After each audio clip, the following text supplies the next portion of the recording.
Amén. Una vida bienaventurada. Tercera semana. ¿Cómo se ha sentido las anteriores 2 semanas? ¿Bien?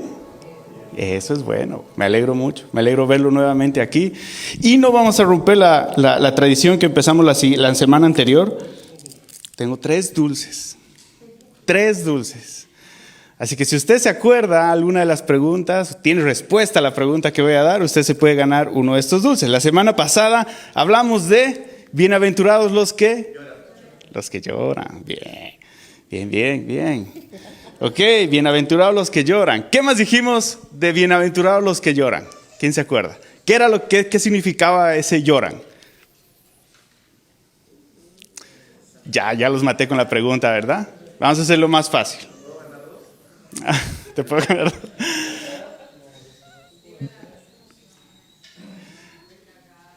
Ok, que cuando lloramos liberamos esas emociones, que es una herramienta que Dios nos ha dado. Bien, Elaine, te paso. Franco, ¿me puedes ayudar a pasarle el chupetín para allá?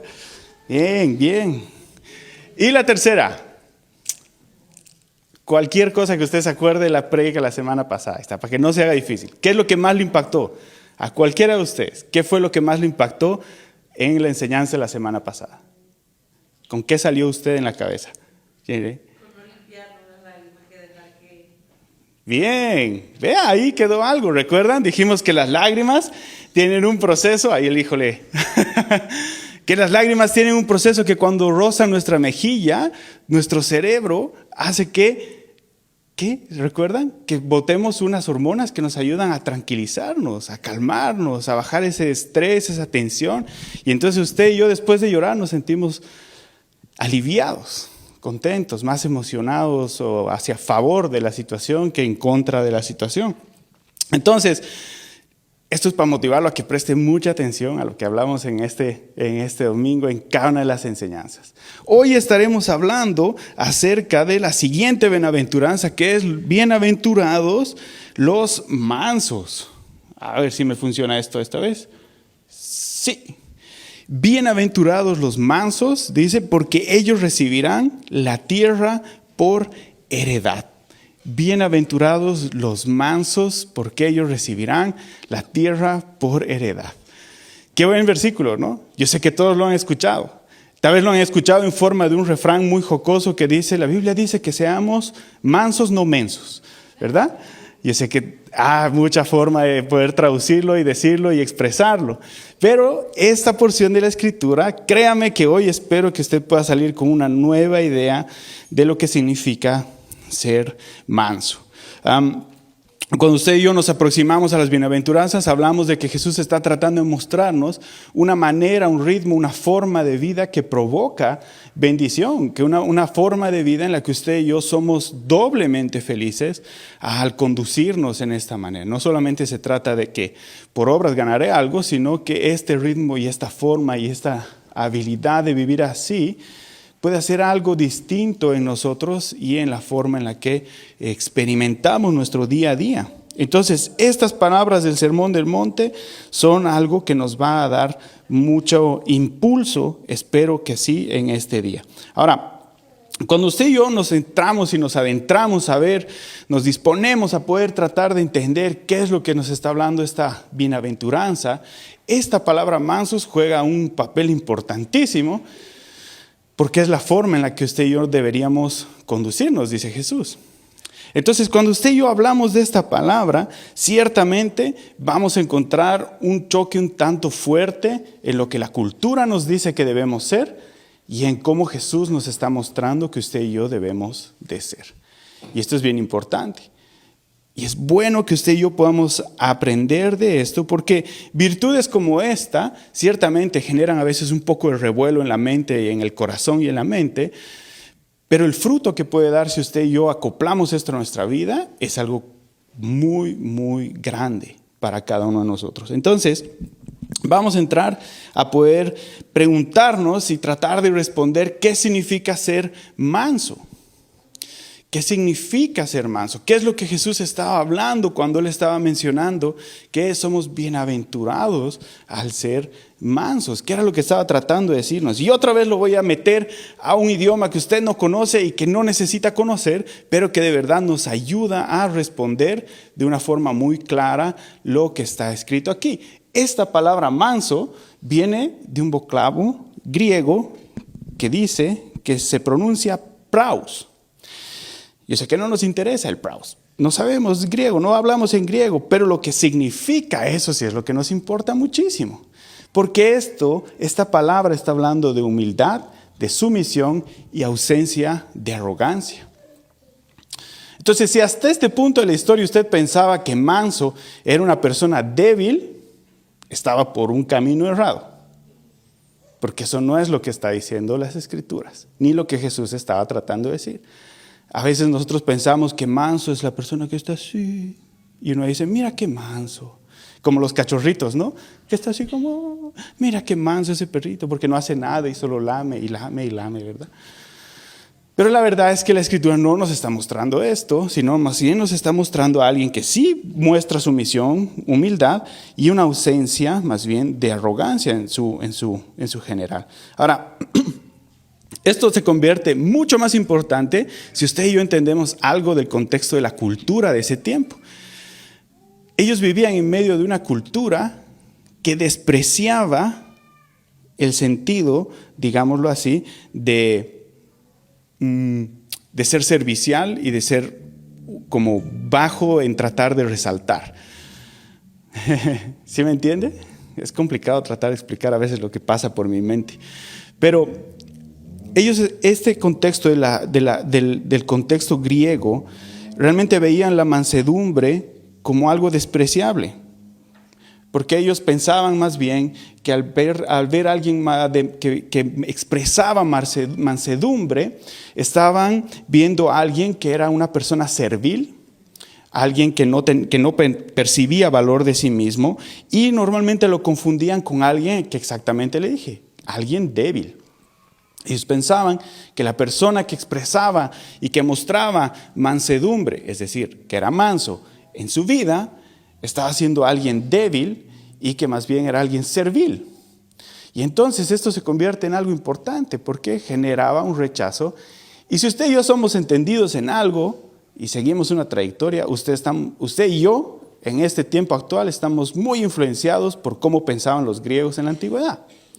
Así que si usted se identifica con este sentido, es muy posible que se va a dar cuenta de que pensamos muchas veces como los griegos de la antigüedad.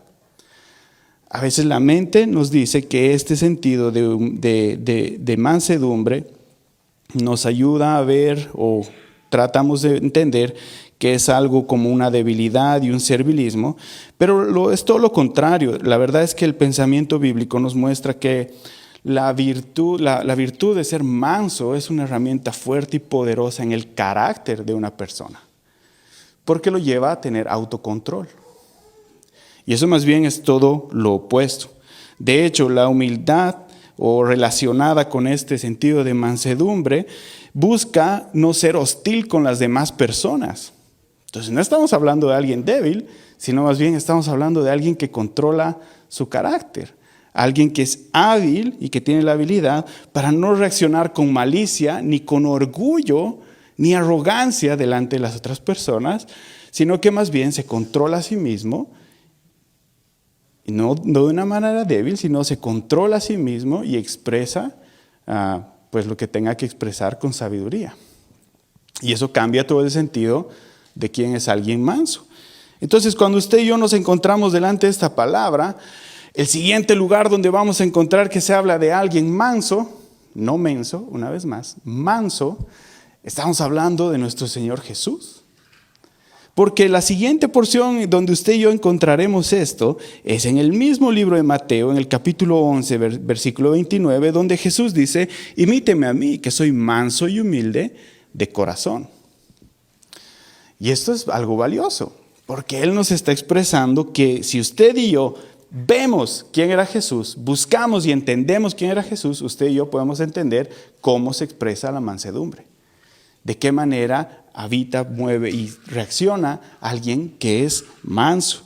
Y usted y yo podemos ver el ejemplo de Jesús y podemos ver más bien que en Jesús había una pasividad, sí, había una tranquilidad para asumir las cosas, muy cierto, había una disposición muy grande al sufrimiento por causa de recibir o provocar un bien mayor a lo que él podía beneficiarse en general. De hecho, si usted y yo encontramos y nos podemos fijar en las Escrituras, cuando Pedro trata de defender a Jesús de ser arrestado, ¿qué es lo que pasa? ¿Alguien se acuerda de esa historia? Pedro saca un cuchillo y le vuela la oreja a uno de los soldados, ¿verdad? ¿Y qué es lo que pasa? ¿Qué hace Jesús? Lo detiene. Bien, ¿quién dijo eso? No tengo un dulce, pero se lo doy la próxima semana. Bien, Emilio. Excelente. Lo detiene. ¿Y qué hace después de esto? Recoge la oreja, primero sana al individuo y luego le dice a Pedro, Pedro, ¿no has entendido? Si yo quisiera, podría llamar legiones de ángeles a que vengan a defenderme. Pero ese no es el propósito de Dios. Se lo estoy parafraseando en palabras más bonitas. Jesús hablaba mucho más hermoso todavía. Pero entonces usted y yo encontramos una situación en la que Jesús, ¿qué está haciendo? Está actuando con esa mansedumbre. Está, digámoslo así, renunciando a cualquier derecho que usted y yo podamos pensar que él tenía en ese momento, con un fin y un objetivo mayor en su vida, que es la salvación de cada uno de nosotros. ¿Sí se da cuenta cómo es que obra este sentido de mansedumbre? Para hacerlo más sencillo aún de poder entender y digerir, imagine un caballo que es amaestrado. ¿Alguien hace equitación aquí? Alguien me dijo que hacía equitación esta semana. Oh, Sebastián, el que está aquí, el que hizo la bienvenida, que ahorita está con otro grupo allá, él está practicando equitación. ¿Alguien más hace equitación por aquí? ¿No? ¿Nadie? Bueno, ¿alguien conoce un caballo? ¿Alguien ha visto un caballo alguna vez? ¿Sí? Todos hemos visto un caballo. Bien, entonces sí me vamos a entender. ¿Usted ha visto los caballos amaestrados? Cuando alguien con el jinete va sobre el caballo, ¿verdad? Tic, tic, tic, tic, qué bonito los hace andar, ¿verdad? Sí, tic, tic, tic, los hace cabalgar. Eso es bien interesante, ¿verdad? Pero si usted se imagina la situación, ese caballo, si quisiera, tiene la fuerza y la potencia para hacer volar al jinete, para poder pisarlo como pam, pam, pam, deja de montarme y me voy. Y puedo ser libre y puedo mover mi vida al placer que yo quiera. Pero ¿qué está haciendo? El caballo está sometiendo su voluntad al jinete y aunque tiene todo el poder para hacerse libre por sí mismo y tomar su propia decisión y argumento, somete su voluntad al jinete que lo guía. Eso es lo que pasa con alguien manso. Ciertamente usted y yo podemos tener toda la potencia, fortaleza y capacidad, pero si usted y yo entendemos este principio que nos está hablando Jesús y cómo Él nos demostró que lo vivió, Jesús era Dios mismo en el cuerpo de un hombre. Y Él tenía todo el poder y autoridad de hacer lo que quisiera, pero aún somete así su voluntad. Entonces, usted y yo podemos entender que este significado o esta idea de mansedumbre nos lleva a profundizar mucho más de que simplemente es alguien que está bonito en su carácter, sino es alguien más bien que está controlando la bestia que tiene en sí dentro y focalizando y autocontrolando lo que lleva así para un bien mayor y que reacciona con humildad y que reacciona con dominio propio y que reacciona sin arrogancia, sin ser hostil, sin ser agresivo hacia los otros. Cosas que, no sé si usted vive en el mismo mundo que yo, pero yo veo como cosas que nadie quiere tener en su vida, ¿verdad? Porque más bien vivimos en un mundo que nos impone la ley del más fuerte. Si tú eres más fuerte y arrogante con los demás, nadie se va a meter contigo. Y es interesante que Jesús nos está mostrando algo distinto para vivir. Ahora, esta mansedumbre tiene mucho que ver con la primera bienaventuranza que usted y yo vimos en esta serie, la pobreza del espíritu. ¿Se acuerda de la pobreza en espíritu? ¿Se acuerda lo que hablábamos de esta pobreza en espíritu? Esa pobreza en espíritu nos muestra que nosotros mismos no tenemos la capacidad de salvarnos delante de las cosas espirituales y que necesitamos ayuda de Dios y que hay muchas otras áreas en lo natural que usted y yo no tenemos la capacidad de asumir, y entonces nos promueve, nos mueve, nos dirige a buscar la ayuda de Dios primeramente, pero también a buscar una necesidad en otras situaciones humanas y naturales. Reconociendo que necesitamos de Dios y que nuestro corazón puede quebrarse delante de Dios y llorar, como hablamos la semana pasada, y buscar en necesidad de Él. Pero en la relación que tiene esta mansedumbre con aquello, es más bien que cuando usted y yo tenemos esta mansedumbre, no va muy alejado de este entendimiento igual de que usted y yo necesitamos dirección, guía, ayuda de Dios, pero la forma en la que esto se manifiesta es más relacionada a que Dios, tú tienes el control de las cosas, y también relacionada a quiero estar en paz con todos los demás. Mi relación con Dios y mi relación con todas las otras personas. El quebrantado en espíritu es más nuestra relación directa con Dios, pero la mansedumbre va en una relación con Dios y con todas las demás personas. Porque usted y yo interactuamos todos los días con personas. Hay un autor que habla y que explica un poco acerca de lo que significaba o cómo se puede entender y ver prácticamente esta palabra. Y buscando en el ejemplo de Jesús, dice, son aquellas personas que no se resienten. Que no se resienten. ¿Quién es una persona que se resiente? Alguien que ha recibido daño, ¿verdad? Porque tú no te resientes por algo bueno. Felicidades, feliz cumpleaños, que Dios te bendiga. Ay, no quiero volver a verte. No, nunca. ¿Verdad? No pasa eso. Solo si recibes daño, si alguien te ofende, si alguien hace algo que no te agrada, que te lastima, o en tu criterio y entendimiento puede ofenderte, te resientes hacia esa persona. Entonces es interesante que lo que primero que nos dice es que son personas que no guardan ese resentimiento. Luego menciona que no guardan rencores, que no buscan una propia justicia, sino que más bien confían su camino en los mandatos del Señor. Qué interesante. Una persona mansa es alguien que no guarda rencores, que no actúa con resentimiento y que no busca una justicia propia. Esto es bien importante, sino más bien que confía en la guía del Señor en base a lo que Él ha enseñado. ¿Cuántos de nosotros buscamos justicia propia? ¿Soy el único aquí? No, no creo. Yo sé que usted busca justicia propia porque yo también lo hago. Todos buscamos de una manera, en una medida. Y tal vez puede reconocerlo ahorita muy visible como los que hemos levantado la mano. Pero si usted no ha levantado la mano, es posible que tal vez le tome un poquito más reconocerlo. Pero todos buscamos hacer justicia propia en una u otra situación. Es algo que tenemos ahí inmerso, porque usted y yo queremos pelear, queremos desatar a esa bestia que le digo de adentro y irnos a comer el mundo y obrar a que nada pueda golpearnos, que nada pueda lastimarnos. Pero la verdad es que usted y yo estamos llamados más bien a hacer todo lo contrario, que podamos controlar esto y buscar la dirección de Dios. ¿Sabe por qué aprendemos y por qué estudiamos la Biblia y por qué hacemos esto los domingos? ¿Alguna vez se ha preguntado por qué nos reunimos a escuchar a un loco que está hablando del frente tratándonos de decir algo raro? Porque yo también he estado sentado donde usted está. Y me he hecho esa pregunta. ¿Y sabe qué? Es una manera en la que usted y yo podemos instruirnos en lo que Dios está hablándonos para que usted y yo en el día a día, luego durante esos otros días de la semana, usted y yo podamos poner en práctica estas cosas que Dios va hablando en nuestra vida y podamos meditar y en nuestra vida de oración podamos hacer crecer esa semilla y podamos mantener una conducta distinta.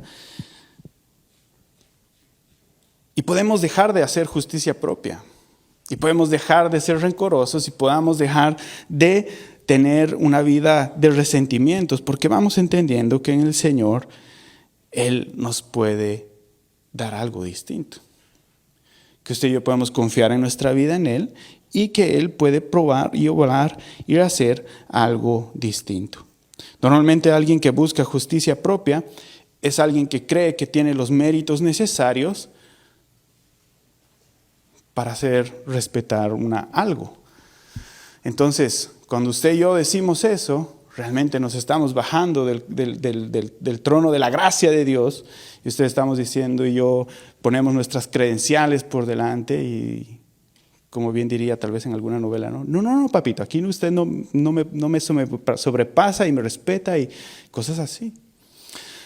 Pero la verdad es que si usted y yo bajamos esas nuestras credenciales a un costadito y tomamos la imagen de Cristo en nuestra vida, usted y yo podemos obrar de una manera distinta, porque cuando nos hagan daño, usted y yo vamos a saber que lo óptimo es buscar perdonar. Las relaciones posiblemente no van a volver a ser iguales. No le estoy diciendo volver a tener la misma relación de antes. No, porque imagínese, si hay violencia física y le decimos, no, hermana, porque normalmente la violencia física es del varón a la mujer, aunque hay mujeres que pegan más fuerte que los varones. ¿Verdad, mi amor? No, es broma. Todos la vieron, ya la sonrojé. Pero sabe, por ejemplo, si hablamos de violencia física, si hablamos de una violencia así, ciertamente no le podemos decir, no, a mi hermana, perdone. Y aquí le vamos haciendo el ahorro para el ataúd, porque pues ciertamente eso pasa algún día, ¿se da cuenta? No podemos entrar en eso. Ciertamente ahí hay un proceso de restauración donde esa situación de violencia tiene que terminar y posiblemente se pueda restaurar la relación, posiblemente no. Pues ahí dependerá mucho de las dos personas. Pero sí se da cuenta que en el medio del proceso una persona sí puede ser libre del dolor en su alma si perdona, aunque la relación no se restaure. Entonces es importante que usted y yo podamos ir encontrando estas cosas en la palabra porque nos ayudan a construir un entendimiento claro de cómo Dios desea que usted y yo vivamos y nos comportamos. Este concepto de mansedumbre es algo importante de poder ver. Ahora lo que le mencionaba, la mansedumbre no es debilidad como a veces hemos tratado o hemos acostumbrado a entender. De hecho, la mansedumbre no es que usted y yo tengamos como una columna vertebral de goma, entonces que nos vamos deshaciendo por todo lado delante de todas las situaciones, vamos estando rotos sin la habilidad de poder confrontar, sino es todo lo contrario, lo que le mostraba y le manifestaba, que el ser alguien manso es alguien que puede más bien con todo ese carácter, esa fuerza, ese empuje interno, esto que tiene dentro de sí mismo, controlarlo y gestionarlo en las promesas de Dios, en las palabras de Dios, en la forma en la que Dios nos dice que usted y yo debemos tomar las virtudes y ponerlas en práctica. ¿Sabe que yo me acuerdo una situación que siempre se me quedó muy clarita cuando mi hijito era pequeño, Josué, que está ahí sentadito si usted no lo conocía, cuando él era bebé, que usted sabe, ¿no? Que lo andamos a los niños ahí en estas canastitas como Moisés, ¿no? Así como de un lado al otro. Y me acuerdo que fuimos a comer en un restaurante con mi esposa y su familia, y cuando estábamos allí para comer, yo me senté y puse a Josué aquí abajito al lado mío para poder verlo porque estaba dormido. Y ponerlo en una silla me daba miedo que se caiga. Ya sabe, papás primerizos, ¿no? Todos nos da miedo. Entonces lo puse aquí a un ladito y estaba allí. Y sabe, yo tengo un tema con el servicio. Cuando alguien presta un servicio, siempre soy bien intenso, me pongo bien nervioso y me gusta que si alguien sirve, lo sirva lo mejor posible. Yo siempre trato de hacerlo de la misma manera. Entonces, nos pasó algo con la camarera que estaba atendiendo, la persona que nos estaba atendiendo. Ella vino bien amablemente, empezó a recoger, bueno, no tan amablemente, la verdad es que bien agresivamente empezó a recoger todo, las migas y todo la suciedad de la mesa, y le hace así y lo tira todo sobre Josué. No sabe, yo me desclavé de la cruz ese momento. Saqué la mano izquierda y la derecha y quería soltar los pies, pero estaban bien clavados, entonces no podía. Y sabe, mi tensión se empezó a subir, me puse rojo y me empecé a volver a soltar a la bestia, el caballo se quería salir. Y ese momento, Sarita me conoce, Sarita me vio y me dijo, tranquilo, tranquilo. Y yo, es que no. Entonces ya volvió ella y cuando volvió, yo le iba a decir, ya estaba maquinando todo en mi mente para hacer mi justicia propia. Y cuando la vi, le vi los ojos y me quebró el corazón. Porque el momento en el que vi los ojos de esa mujer, yo sentí la voz del Espíritu Santo hablando en mi vida y me dijo, hey, ¿y acaso esa mujer tal vez no tuvo un mal día? ¿Acaso esa mujer cometió un error? Sí, pero ¿acaso aquella mujer no está sufriendo? ¿Tú acaso sabes si está luchando o no con muchas situaciones? Y todo mi humor y mis manos, yo agarré el martillo y me empecé a clavar de nuevo en la cruz porque dije, Dios mío, perdóname. Y ahí aprendí que el Espíritu Santo nos puede ayudar a no ser alguien de lo contrario, ¿se da cuenta? Sino más bien a mantener y obrar y poder contener lo que usted y yo creamos que podamos expresar, pedir, reclamar. Y en vez de actuar más bien con una debilidad que hubiera sido aflorar mi carácter y gritar y pelear y haberle dicho mil y una otra cosa, opté más bien por callarme y más bien preguntarle si podía orar de alguna manera por ella y si había tenido un mal día. Y eso provocó algo diferente en la vida de esa persona. Y ciertamente mi esposa está allí para que yo no pueda mentir. Ella nos contó que tuvo unas situaciones difíciles en su familia y que estaba pasando un mal momento. Y pudimos orar y hacer algo por su vida. Entonces, realmente si usted y yo tomamos en cuenta este sentido de mansedumbre, no es algo que nos pueda guiar a más bien debilidad, sino más bien es todo lo contrario, donde usted y yo tenemos la capacidad de refrenarnos. De hecho, la Biblia nos muestra el ejemplo de Moisés. Moisés, Números 12:3, dice que Moisés era el hombre más manso sobre la tierra. Pero usted está hablando de un hombre que sacó un pueblo de más de posiblemente 3 millones de personas, lo guió a través del desierto. No puede haber sido alguien débil. Fue una persona que se confrontó delante de un faraón. Es como que usted vaya y le toque la puerta ahorita al presidente Biden y le diga, ¿sabe qué? No me gusta lo que usted está haciendo, denos visa a todos. ¿Verdad? Pero ciertamente no hay un Moisés que está haciendo eso.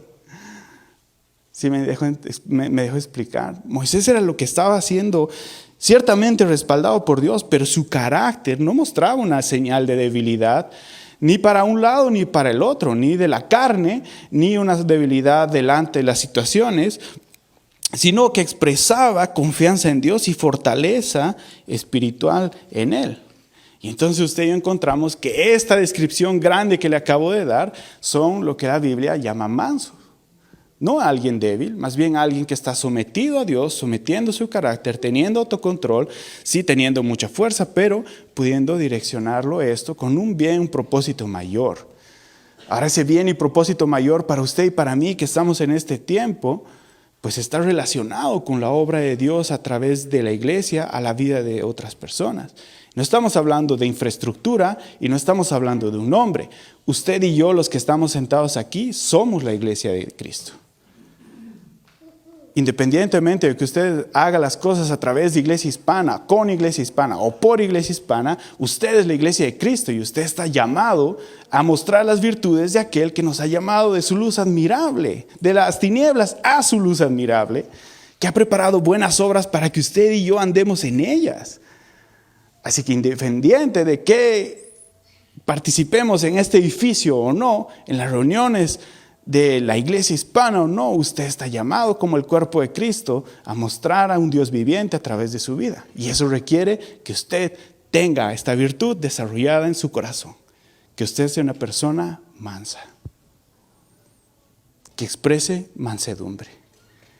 Y no le estoy diciendo, tique el tic de perfecto y ahora felices, vaya a ser un hipócrita afuera. No. Le estoy diciendo, haga su esfuerzo en relacionarse con Dios para que esto se transforme en su vida. Y usted pueda vivir una vida muy placentera en esta tierra. Porque de hecho, la promesa que da sobre esta virtud es que heredarán la tierra. Heredarán la tierra. Qué cosa buena, ¿verdad? No entiendo qué significa. Yo también estoy en lo mismo. Cuando dice que heredarán la tierra, suena bien bonito, pero no entendemos. Porque la verdad es que usted y yo no esperamos una promesa de herencia, ¿verdad? Tal vez de los papás, que nos dejen una casa o algo así. Pero no esperamos una promesa de herencia. Para el pueblo judío sí. Ellos estaban esperando, ellos tenían en su mente, en su corazón, que Dios les iba a dar la tierra prometida. Ellos estaban esperando. Y sabe usted, yo nos podemos acoplar a una promesa así, no de una tierra física, sino de una herencia eterna en Él, una vida eterna con Él, en un nuevo lugar. Y usted y yo podemos empezar a asumir ese deleite, esa plenitud de recibir y decir, oh, wow. Sabe, de hecho, esta porción de la Escritura que Jesús está mencionando es tomada de uno de los salmos. No es que Jesús está inventando algo al azar, pero Jesús está hablando algo que ya estaba escrito en uno de los salmos, en el Salmo 37. Y Jesús está mencionando, porque este salmo dice, pero los mansos heredarán la tierra, pero junto con ese, los mansos heredarán la tierra, hay un complemento más en este salmo. Y dice, y se recrearán con abundancia y paz. Quiere decir que se gozarán, la habitarán, estarán y disfrutarán de ella con gozo y paz. Ahora, esta promesa de Jesús tiene un cumplimiento tanto para usted y mi vida aquí en la tierra, como también un cumplimiento venidero en el futuro. Se cumple aquí y se cumple allá. ¿Sabe? De hecho, la Escritura es bien interesante porque Jesús nos habla y nos dice que usted y yo primeramente busquemos el reino de Dios y su justicia, y todas las demás cosas vienen por añadidura. O sea, todas las demás cosas van sucediendo y la bendición va llegando. También las situaciones difíciles, pero ahí la provisión y la paz y la fortaleza de parte de Dios. Entonces, dice que estos mansos van a recibir la tierra por heredad, una promesa futura, pero ciertamente que van a disfrutar en ella con paz y que podrán recrearse y gozarse. Y entonces usted y yo entendemos que, por ejemplo, cuando Mateo nos está hablando esta parte, Jesús nos está diciendo, deje de buscar la ganancia, deje de buscar el dinero, deje de buscar la fama, el poder, sino concéntrese en que su vida busque primeramente el reino de Dios, su justicia, esa cercanía que podemos tener ahora con Dios. Ciertamente esto producirá que usted y yo vivamos en gozo en esta tierra que tenemos. Vivamos en contentamiento con lo mucho o lo poco que tenemos en esta tierra. Vivamos en plenitud con lo mucho o poco que estamos teniendo en este momento. Nos enseña que usted y yo podemos confiar y vivir en paz en lo que Dios nos está dando, nos está proveyendo. Quiero que piense por un momento. Ahorita ciertamente es posible que está pasando alguna dificultad o que tal vez todo se encuentra muy tranquilo en su vida. Pero ciertamente si usted y yo pensamos 1 o 2 años atrás, en esos 2 años había otra dificultad. Tal vez no la que le está atormentando ahorita y tal vez usted está con paz. Y hace 2 años atrás había otra cosa que nos atormentaba. Si usted piensa a la fecha, eso que en un momento parecía que era todo en su vida, que nublaba todo, que consumía todos los recursos de sus emociones, ya pasó. ¿Verdad? Ya pasó. Ciertamente usted ya no estamos viviendo esas dificultades. Todos hemos sido adolescentes aquí. A todos se nos ha roto el corazón cuando éramos adolescentes, ¿verdad? Ciertamente ya pasó. ¿O hay quien sigue sufriendo por el corazón roto de la adolescencia? Si hay alguien así, por favor, escríbame en la semana y nos vamos a ver, porque eso sí tenemos que hablarlo. Pero ciertamente ya pasó, ¿se da cuenta? Y usted y yo podemos ver eso y tal vez hemos aprendido, tal vez hemos madurado a través de esa situación, tal vez hemos crecido y hoy estamos delante de una vida de una forma distinta. Lo mismo sucede con esto.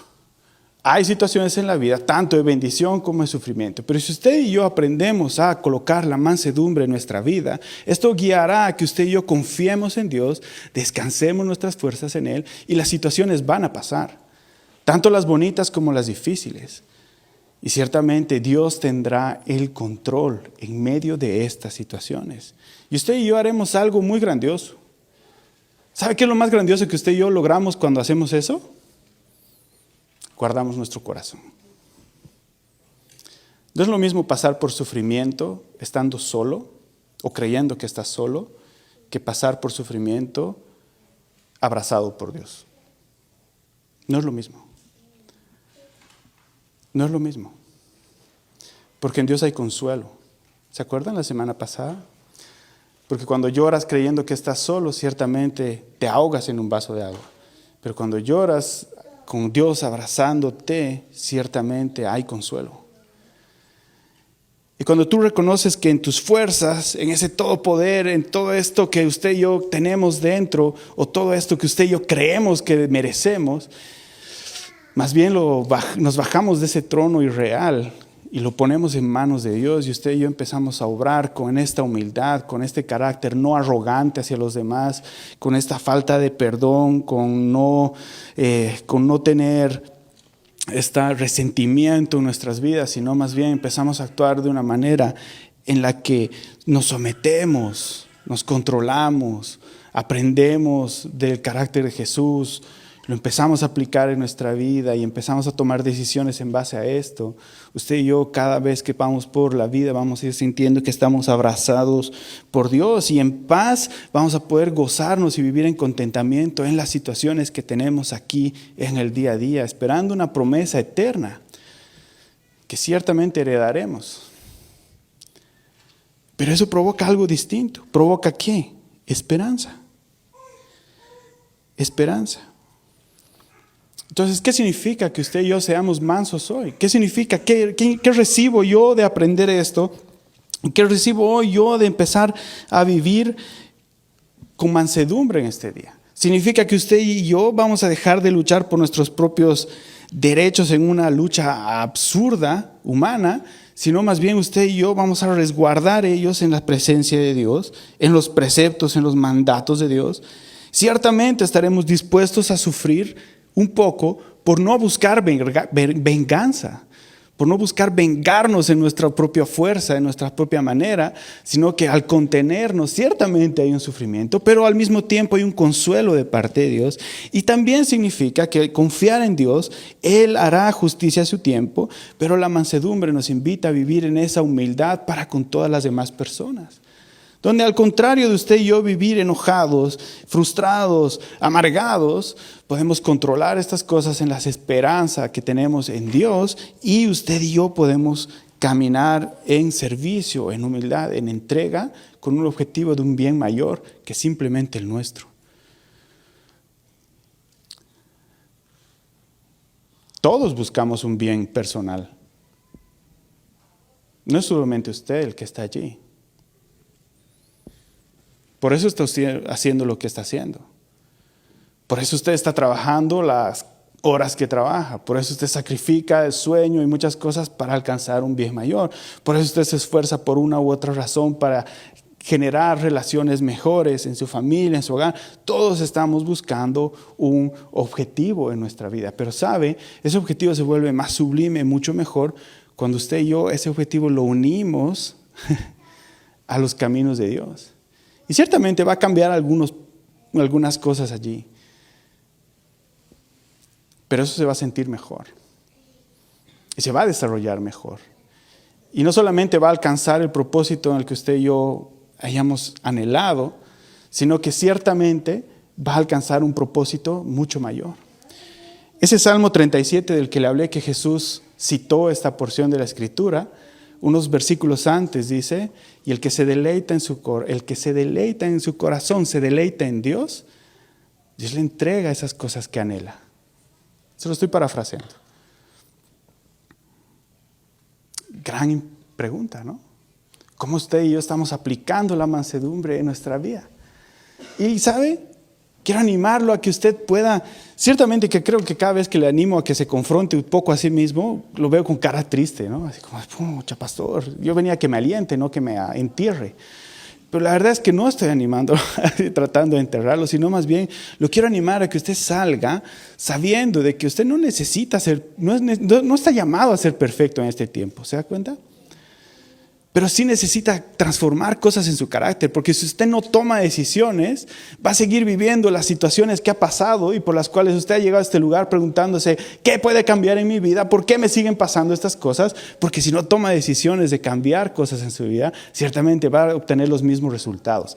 Estas cosas que no son un coaching de un pastor que diga, oh sí, las claves del éxito para que usted sea millonario en 10 días, o para que usted se vuelva y haga un pacto con Dios, de entregue $500 y recibirá 5,000. No le estoy diciendo eso, le estoy diciendo que si usted aplica los principios de Dios en su vida paulatina y progresivamente va a cambiar. porque usted va a estar sembrando bendición constantemente en sí. Y si usted camina ese camino, busca vivir así, aplicando pequeños detalles, la mansedumbre. ¿Qué de esto aplica a mi vida? Tal vez esto. Yo soy una persona que guarda mucho resentimiento. Entonces, empezaré a trabajar en esto con Dios. Y hoy más bien usted salga motivado y diga como Dios, ¿qué puedo hacer para vivir más similar a ti? Porque yo quiero esa bendición. Yo quiero tener esto. Quiero dejar de vivir enfrascado en ese sufrimiento, en las frustraciones. Y deseo tener algo mejor. Y usted pueda decidir en su vida.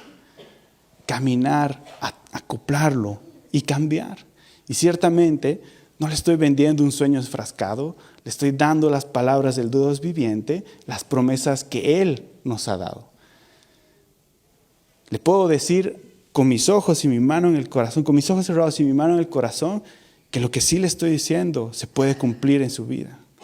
Porque no son mis palabras, son las palabras de un Dios viviente. Tenga miedo si yo le digo, pacte con Dios. Ahí sí tenga miedo. Mejor ni venga si yo empiezo con esas cosas raras. Pero yo no le estoy vendiendo un sueño. Le estoy dando y compartiendo la esperanza que nuestro Dios viviente nos está hablando. Y lo anima a que usted salga esperanzado. Sí, tal vez confrontado, pero esperanzado. Feliz de que el Dios viviente está atento a usted para poder cambiar su vida. Que lo ha hecho venir a este lugar, ha puesto esa motivación en su corazón para que usted llegue aquí y se vaya sabiendo de que Dios está tan deseoso de que su vida sea bendecida, que lo ha traído un domingo, que ha hecho una persona que estudie durante toda una semana para hablarle este mensaje y lo viva también y usted pueda salir con algo que pueda alimentar su vida y pueda decir cambiar. No porque es el deseo del pastor, no, porque Dios está atento a su vida y Dios quiere bendecirlo. Así que quiero pedirle que usted pueda, con este sentido, con este corazón, pueda alabarle a Dios mientras escuchamos las canciones que siempre tenemos ahora al final. Pueda agradecerle, pueda hablar y abra su corazón. Si usted tiene algo que decirle sobre lo que hablamos hoy, dígaselo. Si tal vez un poco o mucho aplica hoy para su vida, hable con Dios porque ciertamente Él puede ayudarlo a escudriñar en lo profundo y poder trabajar y ampliar esta verdad para usted, ¿sí? Así que quiero pedirle que usted pueda ponerse sobre sus pies y podamos alabar juntos al Señor en esta mañana.